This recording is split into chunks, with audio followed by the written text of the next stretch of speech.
We're back in an hour. Outnumbered starts now. See you then. Fox News alert. The push to replace Obamacare is moving to the Senate now, where it could face an uphill battle. This is Speaker Paul Ryan is defending the House's efforts on health care, calling it a rescue mission. You're watching Outnumbered. I'm Harris Faulkner, here today, Meghan McCain, host of Kennedy on Fox Business, Kennedy herself, Deputy State Department spokesperson under President Obama, Marie Harf, and today's #OneLuckyGuy, Fox News senior judicial analyst and smiley face Judge Andrew Napolitano is here. He's outnumbered and he's happy. Yes. Love it. I love it, too. Pleasure to be here. Thank you. Yeah, we have a lot that fits right into what you do today. We do. These things always happen on weekends. We're going to get some free legal advice here on Outnumbered. Thank you. All right, let's get to the news. House leaders and the White House spent the weekend touting their health care bill as it moved to the Senate, where some Republicans vow to start from scratch. Speaker of the House, Paul Ryan, says Obamacare is collapsing and that the House bill is about lawmakers keeping their promises. Watch. This is a rescue mission to make sure that we can achieve the goals we all want, which is getting the cost of coverage down and making sure that everyone has access to affordable health care, especially in including people with pre-existing conditions. That is what our bill does. Chief Congressional Correspondent Mike Emanuel joins us now live from Capitol Hill. Hi, Mike. Harris, good afternoon. Top White House officials have been out in force trying to talk up health care reform in this country, trying to reassure the American people. And they insist President Trump will take care of people who have pre-existing conditions. Nobody wants folks who have a pre-existing illness or injury not to be covered. We want to make certain that we can do it at a lower price and broader choices for patients so that, again, they're able to see the doctor that they want to see. They're able to go to the hospital that they want to go to the clinic that they want to go to. Obamacare gave you insurance, but not health care. A lot of folks who were technically insured either couldn't afford the premiums or couldn't afford the copay. And that's what we've been driving at, giving people the care that they want, the quality that they need, the affordability that they deserve. Senate Majority Leader Mitch McConnell has a health care working group made up of leadership, relevant committee chairs, moderates, and conservatives, all seeing if they can come up with consensus, at least among Republicans, about the future of health care in this country. Senators are talking about coming up with a whole new, fresh approach, but it's not clear if Democrats will play a role. I hope so. It's really important. Obamacare premiums continue to climb. Insurers keep pulling out of markets. I'd love to have some cooperation from the Democratic Party, which so far they've not cooperated at all, because it's important. Whether it's a blue state or a red state, these insurance markets are escalating in cost and in some cases imploding. So we'd like to get it done this year. If the other side decides not to help, it makes it harder. I just want to work and sit down and try to get something done, but no one's asked us. I understand that we have 13 Republican senators working on revamping the bill. Our congressional delegation says, don't worry, the Senate will fix it. And no one's asked any Democrat. Top House Republicans are saying they have no problem if the Senate writes its own bill, saying they can go to conference if the Senate passes something and work out the differences. However, when you have senators talking about starting from scratch, that suggests this is going to be a time-consuming endeavor. Harris? Absolutely. Thank you very much, Mike. I know, starting from scratch, it's what we don't want to do with most of the recipes in our household with kids. We like to have a mix. All right. So the reason this started in the House is because the Supreme Court characterized Obamacare as a tax, and the Constitution requires that all tax bills originate in the House rather than in the Senate. Is that a good thing? For this particular I don't know if it's a good thing or a bad thing, because the Senate's apparently going to write its own bill. But both of the bills, the one that the House passed and then the one that the Senate probably will pass, in my view, has an unconstitutional premise. And that is the view that somehow it is the power of the federal government to micromanage health care and the obligation of the federal government to make sure everybody has health care. Right, it's become a right. Right. And the ability of the federal government to force you to acquire health care. All of those three premises were in Obamacare and are in the House bill and probably will be in the Senate bill. All right. So the way that some Republicans are reacting to this on the Senate side, Kennedy, is this as if it were nothing likable in this particular bill. Are they right or wrong? No, it's interesting because, we thought the chasm was between certain members of the Republican Party within the House, but actually we're going to see quite a divide between the two houses, between the House and Senate. And the Senate has been watching this process, and they feel like there's so much that the House has gotten wrong, particularly failing to secure the votes for the AHCAs, or, whatever, for that passage. Yeah, that's it. Right. In the first place. So now they look at this, they see that it's deeply, deeply problematic. No one wants ownership of the bill, and for them, that's a mandate to go back and scrap it. Now, unfortunately, for those of us who are on the side of liberty and the free market, it doesn't appear that they're going to be scrapping it and allowing the free market to really get its hands on health care. Because what we had been told by some in the Republican Party was once we get to phase 2, you'll see that across state market and that's actually phase 3. Well, we got to get through phase 2. Yeah, phase 2 is Tom Price first, actually. Right. Okay. So I want to ask again about what, if anything, this bill got right. Because, the president really was excited, Megan, about the fact that he was able to get past this hump. Listen, I was very uncomfortable on Friday with the Rose Garden, media blitz that happened, because I think it confused people that maybe don't know that much about the government, that this was locked and loaded and done, and it was a giant success. I'm very superstitious, especially when it comes to things politically related. It reminded me of George W. Bush's Mission Accomplished banner behind him. This is far from over. I think the same ideological battle that just happened in Congress is going to happen in the Senate between our own party. And then again, add in the extra benefit of Democrats' hysteria. So this is far from over. I was deeply disappointed when it didn't go through the first time in Congress, but I still have a lot of concern this thing's not going to happen. I usually have a Democratic question for you, Marie, but I want you to turn your hat around to neutrality today. You want her to pretend she's a Republican? No, just not be a Democrat for just a second if she can do that, because I think it's interesting in the Republican Party what you're seeing that's maybe sort of similar to what you have among Democrats right now. You have some more conservative Democrats who might be on board with some of what's being talked about and potentially in a Senate bill. Yet politics are going to hold them back. We saw something similar with the Freedom Caucus members in the House. They got over it. They moved on. And now we're seeing these moderates among Republicans and the Senate, too. So what advice would you give Republicans at this point? Boy, her eyes got big. I know. The Senate is going to take some time. And you heard Joe Manchin say, if people reached out to us, and he's one of those moderate Democrats, right? If people from the Republican side reached out to senators like Joe Manchin, he would help get a better bill in the Senate. What is so interesting to me is that countless experts have come out and said this bill is going to drive up costs and mean less coverage, especially for the elderly, the poor, and people with pre-existing conditions. It seems like the House Republicans and the Trump administration are betting that all those experts are wrong. They're saying just trust us, because the judge is right. The question is, how much should government do on health care, right? The Republican House has kicked that question down the road. Right. I think because they see the politics. Now that people have the coverage, it's hard to take something away. Wow. But it seems like the Trump administration is betting that all these experts are wrong, that all of these dire predictions are not going to be just like Nancy Pelosi did with the original Obamacare, which is and that was the big structural mistake that you would think Republicans would learn from. Exactly, is that sort of opacity is not only bad for the legislation itself, it's bad for average America. I mean, that's a huge bet to take with people's health care, with people's lives, and I hate to turn to this, but politically heading into 2018, this is tough. A year and a half away, and we're already talking about it. I could not agree with Marie more. One of the, and she's not going to like this word, but one of the more insidious things that Obamacare did was to spread throughout the land, all across the government, the idea that it is government's right to micromanage and government's duty to make health care affordable. Neither of those is in the Constitution. Neither of those has been endorsed by the Supreme Court. Those are political realities. Once you give a class of people a benefit from the government, it is almost impossible to take that benefit back without catastrophic political consequences. It's an invasive weed that is designed to fail. It is designed to fail, to put us on the road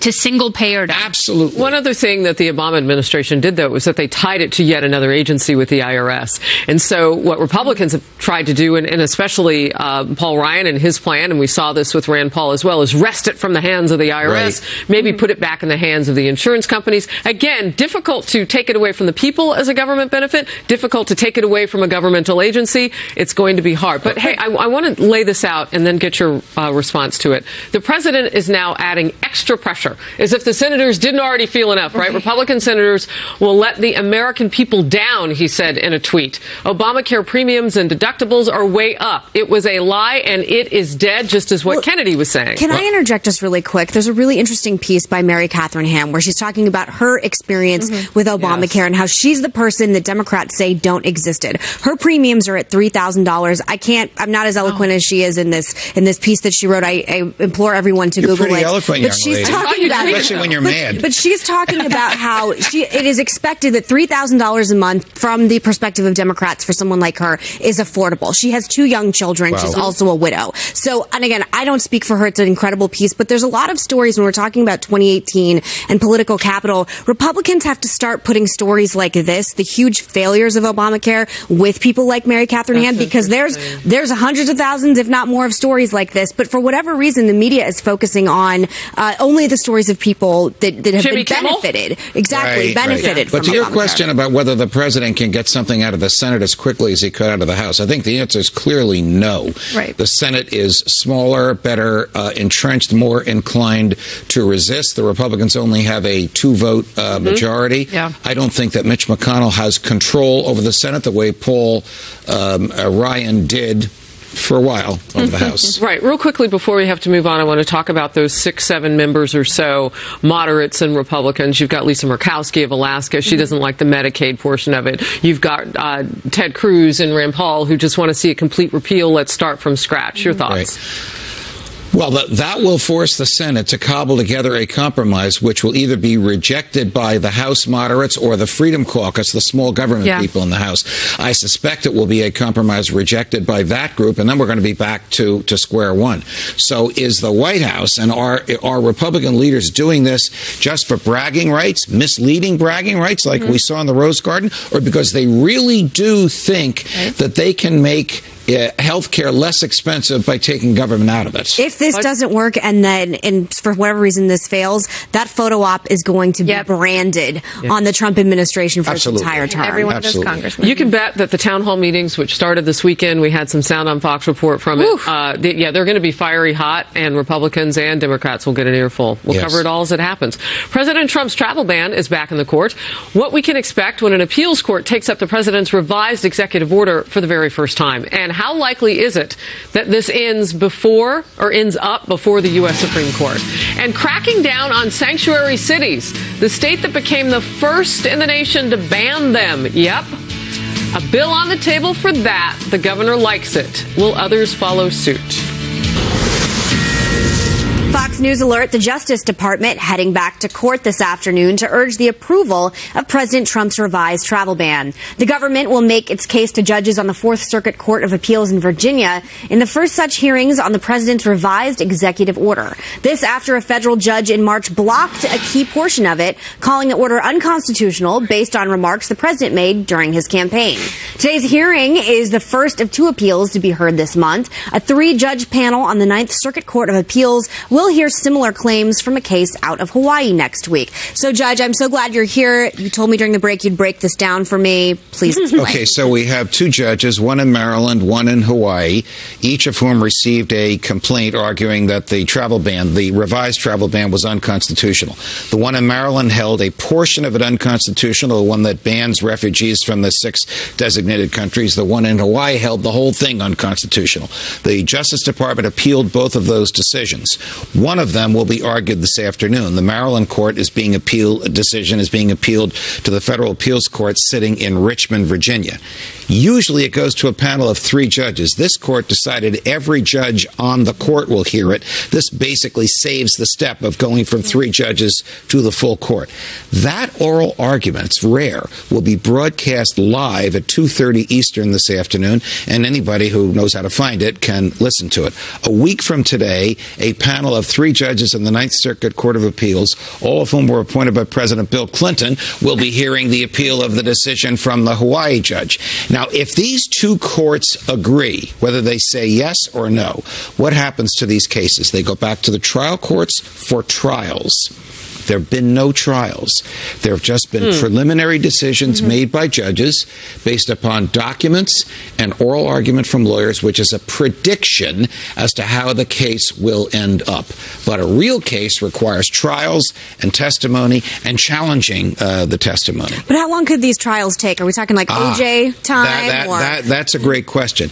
If the 2 appeals courts disagree, one upholds the ban, one stops the ban, the Supreme Court will be tempted to get involved, because when these appellate courts disagree, you can't have federal law meaning different things in different parts of the country. And isn't that what the president ultimately wants, is to have his travel ban go to the Supreme Court? Yes, but he does not want it to go to trial. Okay. Back to your question. If these 2 trials are held in Maryland and in Hawaii, and then the results are appealed to the appellate courts and the results to the Supreme Court, I don't know that it gets to the Supreme Court during Donald Trump's term in office. Right. That's how long this process will take. And I've been reading that you also have some Obama appointees along that route as well, yes, as far as the judges are concerned. So that yes, starts to complicate things, too, for the president. But let's say it does get to this U.S. Supreme Court.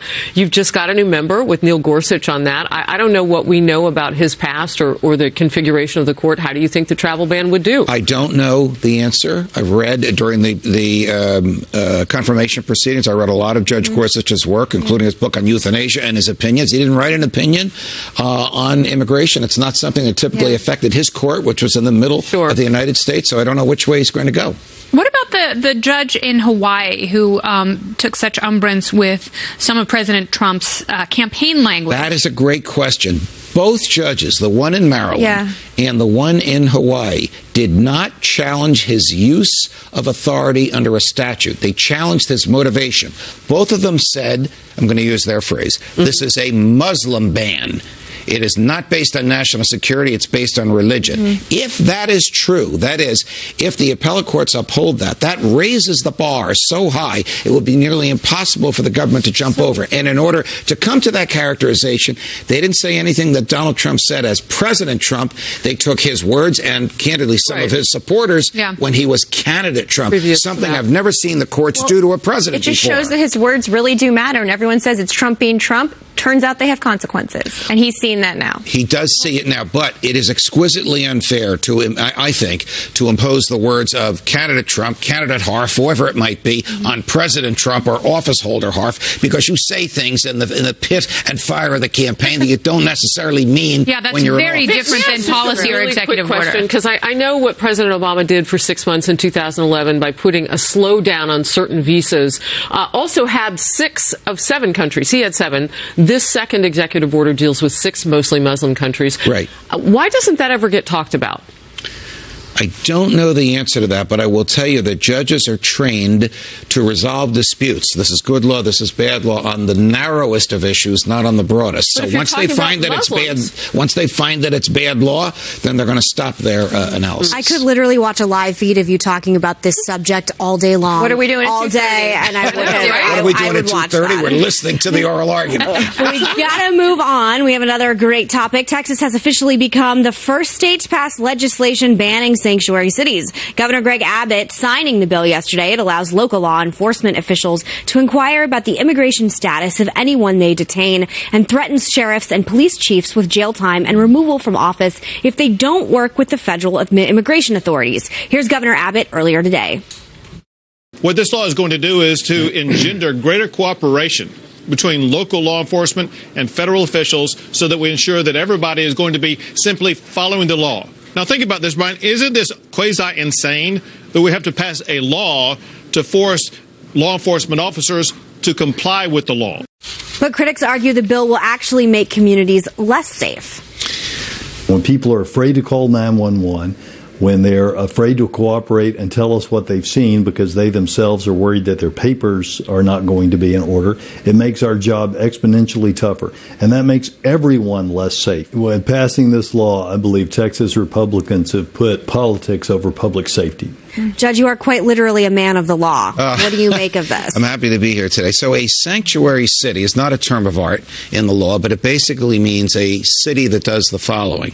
They are releasing somebody from jail because they've served their jail time, or they're letting somebody out of a courthouse because their trial is over, and the feds say, would you hold that person until we get there, because we're pretty sure they're an undocumented alien. Now, when the cities do that, it costs money, it costs jail time, it costs food, it costs the overtime of guards. When they do it on their own, they're not a sanctuary city. When they say to the feds, we're not going to spend this money, you can house them, they are a sanctuary city. So this statute does three things. It says, Texas law enforcement, when the feds come knocking, you will hold these people at your expense until the feds get there. Can the Texas legislature do that to Texas law enforcement? Of course it can, except that there are parts of Texas law enforcement which are popularly elected and are not subject to the regulation of the legislature. Can they do this to elected sheriffs? That's a decision for the Texas courts to decide. Third part of this law says to all Texas law enforcement, whenever you stop anybody for anything, whether it's bank robbery or jaywalking, you can ask them their immigration status. Same statute, which Arizona enacted 5 years ago, invalidated by the Supreme Court. That's the argument that Texas judge that we just saw. If people are afraid to report a crime or use law enforcement for fear that they'll be deported as a result of that, crime will be more prevalent. Can I ask you a really quick question? Sorry, while we're on this. What about applying federalism to our immigration policy and allowing different states to have perhaps a different threshold? That's the beauty of Reagan's statement when he said you ought to be able to vote with your feet. So if you don't like the law in Texas, move to Oklahoma. If you move to New Jersey. You can't do that with federal law. It's supposed to mean the same thing everywhere. But you can do it with the level of state cooperation with the feds. Whereas here in New York, there is zero cooperation between the states and the feds. In Texas, it's going to be closer to 99%. You mentioned two things that people may not know. And one is really important, and that is the fact that there are actually no sanctuary cities as designated as such in the state of Texas. In fact, I mean, we call them sanctuary cities, but whenever we brain room the information, they come back as jurisdictions that follow as such. And then the as such is those three things that you mentioned. Because sanctuary cities is a phrase that we in the media use. It is not a technical legal phrase. It's kind of a catch-all. The sheriff of Travis County, which includes Austin, has already begun, I guess, according to what you're saying, to set precedent by saying, no, we don't want to do these things like spend our own money at a retention request, so on and so forth. So he's going to say to or Greg, she, in this case, she's going to say to Greg Abbott. And I got to tell you, I've known Governor Abbott for a long time. He's a great guy. I understand where his heart is in this, but she's basically going to say to him, you want us to spend money to house federal prisoners? You reimburse us. That might be a way to cushion the blow, because this is effectively an issue of shouldn't popularly elected office holders decide for the people who elected them how to spend their tax dollars. In theory, we should. All right, we got to move on. Former President Obama is now urging lawmakers to put politics aside and show, quote, courage by saving the Affordable Care Act. Will his comments have an impact after Mr. Obama famously refused to negotiate with Republicans while in office? We debate next. Welcome back to Outnumbered. Hot. Former President Obama making his first... Indeed true. I didn't hear what you said, but I know it was funny. I will show you later. The former president making his first public comment since the House vote repealing Obamacare while accepting a Profile and Courage Award at the JFK Library in Boston last night. Mr. Obama calling on Congress to show courage and put politics aside to save the Affordable Care Act. Watch. I hope that current members of Congress recall that it actually doesn't take a lot of courage to aid those who are already powerful, already comfortable, already influential. But it does require some courage to champion the vulnerable and the sick and the infirm. I hope they understand that courage means not simply doing what is politically expedient, but doing what they believe deep in their hearts is right. Kennedy. So obviously it wasn't very courageous at all of President Obama to campaign for Hillary Clinton because she was already powerful and comfortable, according to his logic. Yet Bernie Sanders was very vulnerable. So the courageous thing would have been to campaign for Bernie, but he didn't put his support there. Well, that's exactly what he's saying. That is the logic that he's applying to this. And he's also telling Republicans to sacrifice their own careers to salvage his legacy. No, I think, look, let's take it back a step. I know how people feel about President Obama. I obviously work for him. I watched that speech last night. And you had a tear in your eye. I miss having a president who can speak complete sentences and put together a good speech, even if you disagree with it. Oh, come on. You don't think President that Trump is can so, speak in wait, complete that is sentences? so Come on, low. Marie. That is beneath you, girl. Come on. No, but I want to hear what your thoughts were on what he said. So last forget night. about whether or not you like Obamacare. The notion of politicians and public servants being elected to do what's right and not what feels good politically. The reason the House Republicans passed this so quickly, it was really for politics. And the Senate, who has different politics, I think is going to slow it down and try to get it right or better. So forget what you think about President Obama. He last night didn't mention President Trump. He has been very quiet since he left alluded office. to President Trump. He did not mention him directly, and I think he is... What a hero. I think... Well, no, come on, Kennedy, for a second. Let me get this point out. He is trying to give President Trump some room to govern, where he doesn't have to, and he clearly has strong opinions. But I do think he's giving him a little bit of room, but he also is a public servant and has every right to stand up and say, this is what I believe. He is not giving him room. He needs to allow the country to heal from one administration to the next. He needs to go into a shed in the woods and learn how to oil paint like George W. Bush. Was it giving the current president room when, in January, on the heels of leaving the White House, President Obama said about the signature legislation that he's fighting for now, with what he's calling his second act, if not a second career, is what he said last night. Was it giving them room by telling his own party, don't rescue the Republicans on this? That's not giving anybody room. That's not courageous. That's throwing shade in epic proportions. I think, well, also, President Trump, since that time, has called President Obama some really awful things. So everybody's throwing shade at everybody. And I think President Obama is trying to find the right balance between speaking out when he believes in something and giving a new administration some room. It's a hard balance. The idea that this is all... Now, let me get in here. The idea that this is all like altruistic and courageous when David Letterman's giving you this award surrounded by Kennedys. David Letterman didn't give him this award. David Letterman was there. Kennedys did. David Letterman actually physically handed it to him and said... I watched it. President Kennedy's family did. He should get it, quote, every year. So give me a break with this, if this is all altruistic. This is about his legacy unraveling. It's emotionally manipulating the American public. I referenced Mary Catherine Ham earlier in her piece and being charged $3,000 a month in premiums. A lot of people have been hurt really hard by Obamacare. So the idea that it's just... We're all just so courageous, and if you repeal it, you're a big, bad Republican who doesn't care about the bottom line. That is emotional manipulation, and I know politics when I see it. I think he believes it's the best policy, though. We have to throw to this sot You because... think he believes it? Then why did he try to change it by executive order north of 30 times? That Obamacare, and he repeatedly said, we need to tweak it. We want to tweak it. Okay, I will say this. We have to go to the side. Okay, and then let me tell you this. Obamacare was tanking in October. That's why Donald Trump became president, thanks in large part to Jonathan Gruber, the architect of Obamacare, who had this to say to Chris Wallace.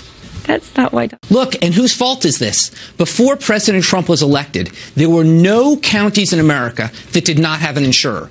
Since President Trump's been elected and massively... Wait. You're going to blame the problems with Obamacare on President Trump? We had a situation under Obamacare where there was a one-time premium increase last year that made up for the fact that insurers massively underpriced in the first 2 years. Then you have a president who comes in, undercuts open enrollment, doesn't honor the obligations this law makes to insurers. All right. I want to know from you, Judge, was it courageous on the part of the Obama administration when that man, Jonathan Gruber, credited the, quote, stupidity of the American people for the passing of Obamacare? No, I don't think that's an act of courage at all. But I don't understand what President Obama said last night. Yeah. It must have been aimed at the Democratic base because no Republicans are going to accept be courageous and support Obamacare. I think he was just trying to gin up Nancy Pelosi and company, was he not? Or Chuck Schumer and company. I agree that I don't think he was trying to change Republican votes on this. He was reminding people that sometimes when you're elected, of any party, you have to take votes that are politically tough because you know they're right. Barack Obama, in his heart, believes that the concept of Obamacare while not perfect, is the better policy than this new bill. But he really wants single payer. That's what he wants. Yeah. You know what the irony is? You know what the irony is? In the present course, Obamacare has not fallen apart yet. Exactly. It's still intact. That's the irony. It is still so we'll intact. have to see what the Senate does about that. But last night was about legacy. Listen, the proof's in the pudding. If this were such a success, Hillary would be president right now, and she's not. Trump is. She hitched her wagon to that star. It's emotional. It is failing. And if Obamacare fails and there's no legislative Band-Aid, then we will either have a free market system, the United States is based on freedom, or a single-payer system, which is North Korea. We'll see what voters or Europe. More than a dozen Republican senators calling for answers about a prisoner exchange with Iran. Did the Obama administration hide just how bad the guys they let off the hook really are? And if so, was the goal to sell the Iran nuke deal to the public? We debate. That is next.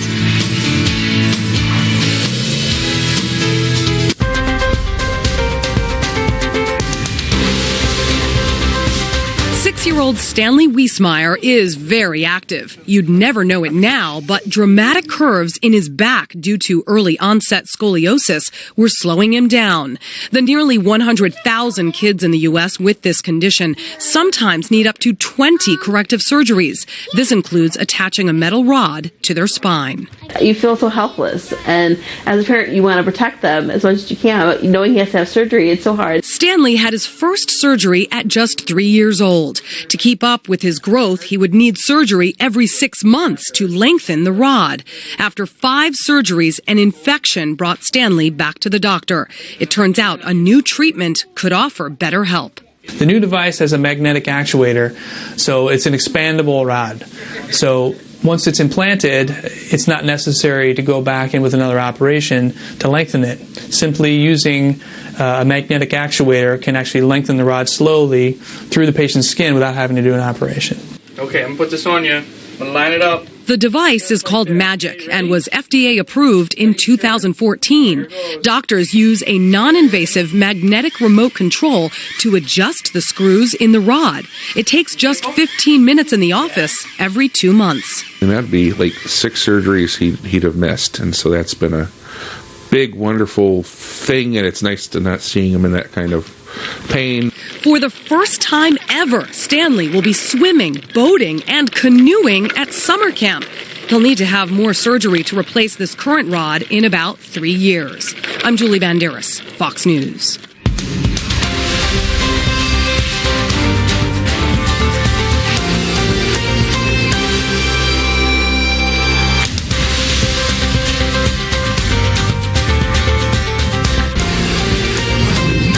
Hello, and thank you to our fans of the UK for choosing Fox on Sky.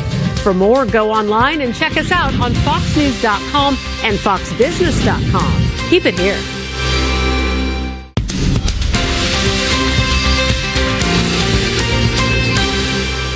I'm here and I won't leave you now. Matchbox 20 frontman Rob Thomas is putting the final touches on his summer concert tour, which kicks off with co-headliners the Counting Crows.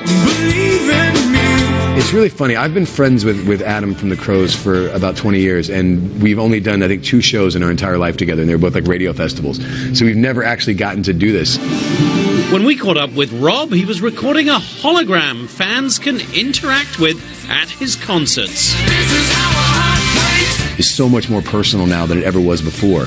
I think that's an exciting time, and I think that now that you don't just have 4 places where you can get music. The Grammy-winning singer-songwriter released his 3rd solo album, The Great Unknown, last year. After the tour, he's looking forward to getting back together with Matchbox 20. When I get off this and I'll decompress, and then next year we'll be right at the tail end of our 20-year anniversary, and so I would love for us to go out next year and do something.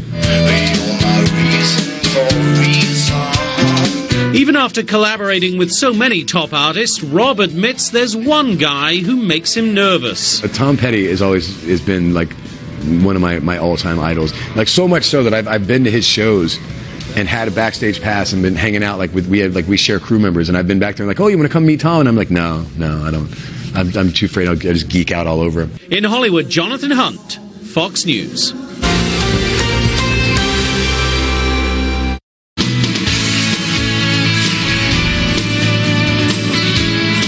Was in that Iran deal. More than a dozen Republican senators are now demanding information on the Obama administration's prisoner exchange with Iran. In a letter to the Trump administration, they write in part, "We are concerned that President Obama and certain previous administration officials intentionally suppressed the seriousness of the charges against these individuals in order to garner public support for the nuclear deal with Iran. And we fear that these individuals may still pose a threat to the national security of the United States," end quote. These 4 Americans were released in January 16 as part of that exchange, just as the U.S. airlifted $400 million in cold, hard cash to Tehran. Remember the planes with cash?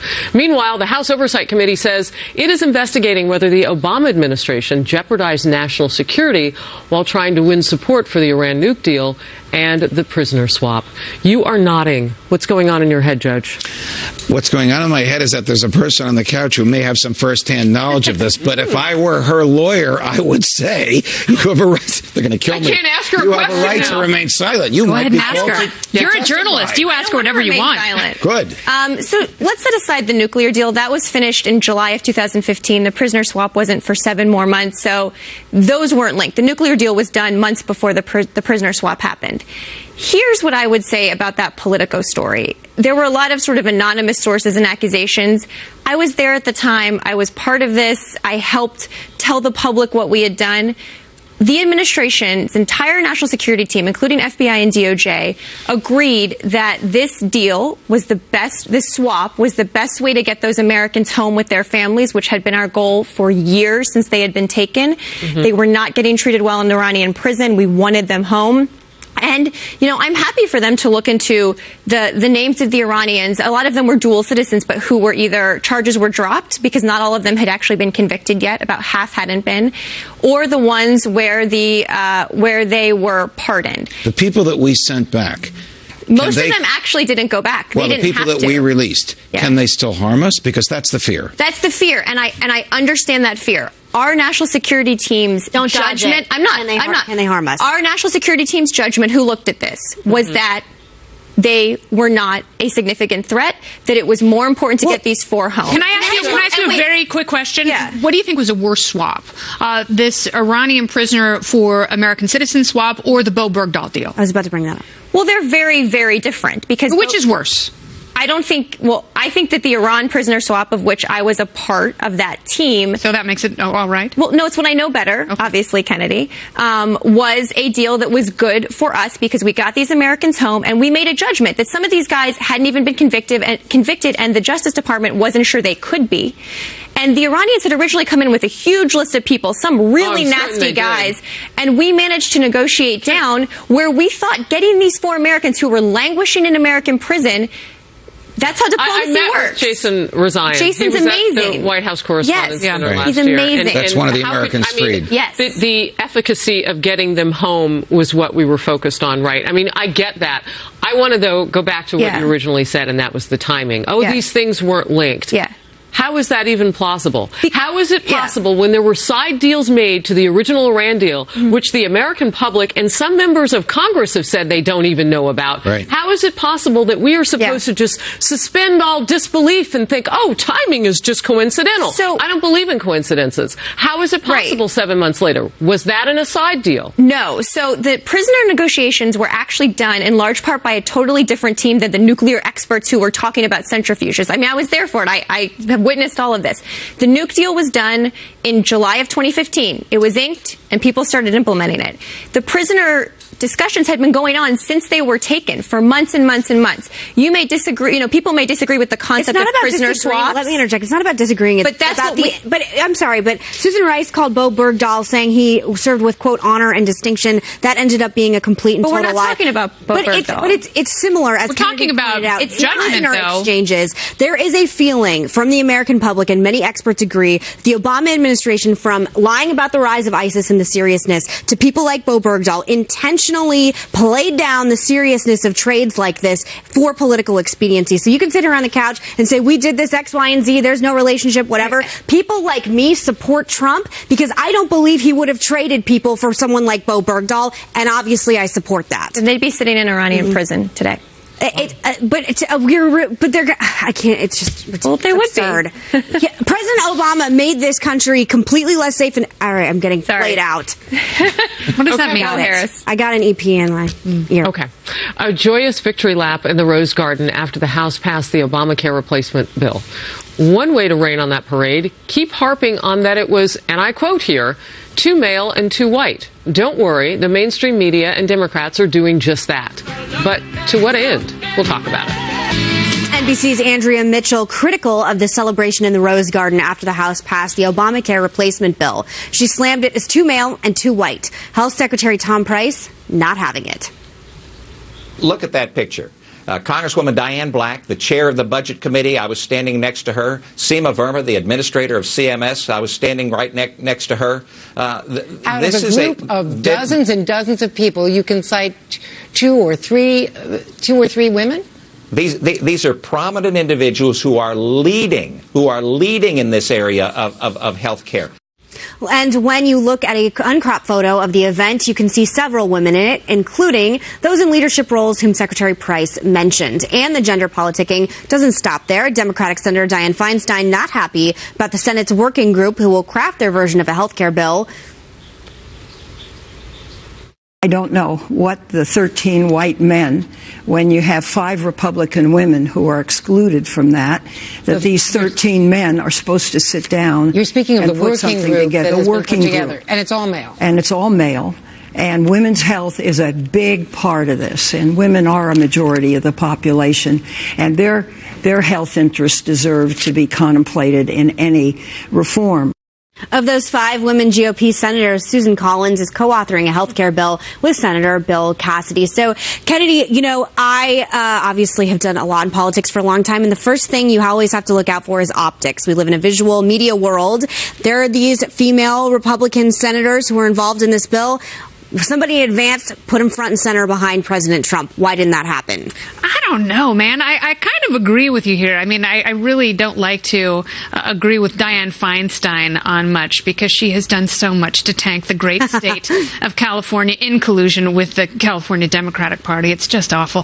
But I will say this. There will be many more opportunities. I think this was a premature celebration. And I actually agree with Marie that if Republicans tank in the 2018 midterms, I think this will be the postcard that is sent out to many on the fence. Judge, you and I were talking, neither of us like identity politics. In fact, I actually hate it. But there is a point that there are women. Why are the women standing in the back? Women need to have a strong voice in this as well. We may not like identity politics, but half the country does, and the Republicans have to be aware of that. But as we were talking in the break, the whole thing looked like a celebration at which the President of the United States was signing a bill into law, and it wasn't. It was an agreement by one party on a compromise that'll probably be rejected by their own colleagues in the other house. Yeah, this is what we call a layering. So you guys have been talking today about how that photograph potentially on a side-by-side will be used by opponents and maybe even some in the Republican Party if they don't agree with what's coming out of the Senate and on its way back to the House. Who knows? But the point of all of this is that it's a layering. So you've got that first layer, and now they're going to double pack it with a couple of protected people designations, if you will, with women and people of color. And so now you've got like the second layer on that criticism. It just gets complicated. I am disturbed by the fact that they picked 13 senators to write this bill in the Senate, and they didn't pick any women. I mean, there's more women on this couch than are helping write the Republican health care bill in the Senate. And women's health is very important to women and their families and their children and their husbands. It's not just an optics problem. I actually think they should include women in this discussion. Fair criticism. You know what? I think you've made the ultimate point, Marie, which is government is so incompetent that they need to absolutely get out of the way, particularly when it comes to health care, because the more bureaucracy you add to it, the more you water it down its ultimate well-intended purpose. So government needs to extricate itself from the process entirely. Women are a majority of the country. If the free market decided this, women would be well served. Very interesting. Amen, all right, Judge. so Rand Paul, Ted Cruz can count on you in their corner because they want to repeal throughout the whole thing. But it goes, I mean, there are many the tentacles. Yes for both of us. There are a lot of tentacles to this, too, because people on the left like to brand all women's issues as being abortion, and 50% of women in this country are pro-life. Right. So as long as there's pro-life men voting on this bill, I don't necessarily have a problem with it, but I think optically, like you said, it is important to showcase that there are actually women who are members of the Republican Party serving in office. And as a Democrat, I would say my party suffers when that's how we talk about women's health. When we just make it about abortion, when we don't make it about... Yeah. And by the way, when we don't talk about things like equal pay, paid family leave, this is much bigger than that. I have criticized my party for that exact thing. Well, More outnumbered in just a minute.